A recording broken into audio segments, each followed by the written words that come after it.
Hey, it's Clay, and this will be a video chart on ticker symbol YUMA. We will take a look at the 30-minute time frame.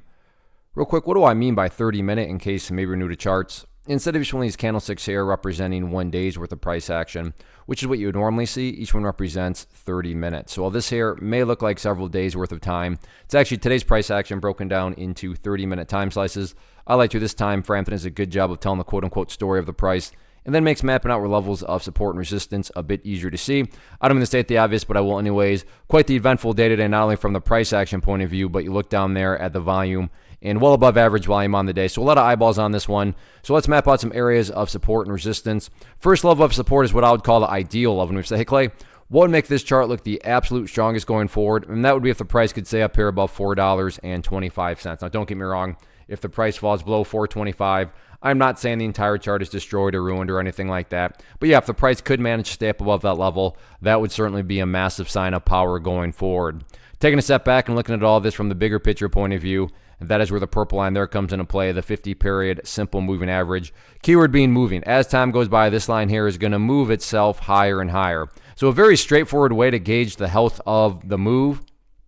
This right here I am defining as the move. Just watch that purple line. As long as the price stays above that line, as the line itself moves higher and higher, then the bulls are in full health, the bulls are in full control. However you can best visualize that, that is what is being represented. Again, yeah, staying above 425 would be great, but from the grand scheme of it all, as long as the price is up above that purple line, the bulls 100% own the chart.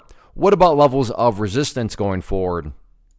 Nothing fancy or complicated here other than the fact of, for the most part, the party stopped today right up there around $5. I realize the price did spike up slightly above $5 at that area right there, but it didn't last very long, and then the price dropped right back below it. So $5 will be public enemy number one going into Monday. All in all, though, any way you look at it, massive volume today, great price movement with it, and a lot of the eyeballs going to be on it, so including mine. So yeah, let's see how this one continues to play out, but the week is young, only Monday, so still 4 days left.